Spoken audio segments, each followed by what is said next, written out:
Κυρίες και κύριοι, έχουμε εδώ πέρα. Καταρχήν, γεια σας. Καλησπέρα σας. Μανώλης Γρηγοράκης λέγομαι.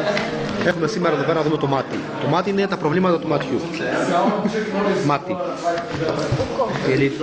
Мати на грецкий мати. Значи.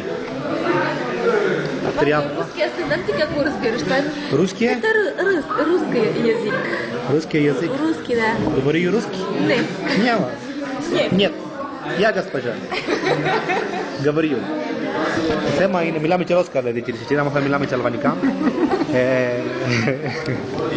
Το θέμα είναι ότι το μάτι μας έχουμε διάφορα προβλήματα. Είναι διάφορα είναι συνδρομικά, είναι διαστροφικά και εντάξει μπορεί να προκαλέσουν διάφορες χημικές ενώσεις οι οποίες εντάξει είναι διαφορετικά. Είναι διαφορετικά στο θέμα το οποίο μπορεί να διαδώσει στον κόσμο στο αυτό το πρόβλημα που έχει στο μάτι.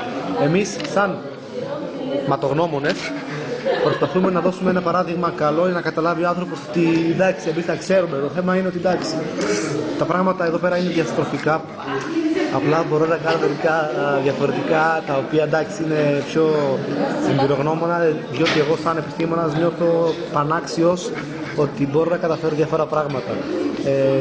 Κυλινδρικά πάντα, μπορώ να σας πω ότι είμαι άπειρος διαγνωσμένης αξίας.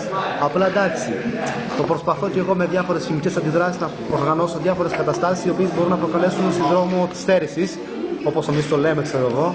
Είναι το μάτι το οποίο μπορεί να προκαλέσει υποληψία, διασυλληψία, επιληψία, ακόμα και υποδειξία. Μπορεί ακόμα να είναι διάφορα οργανικές ενώσεις οι οποίες εντάξει είναι χημικές πάντα. Μπορεί να γίνει και βιομηχανική εγκατάσταση, διακατάσταση, επανακατάσταση και εντάξει παρεξεκίνηση δηλαδή όλων αυτών των θεμάτων. Πιστεύω να καταλάβετε τι θα σας πω.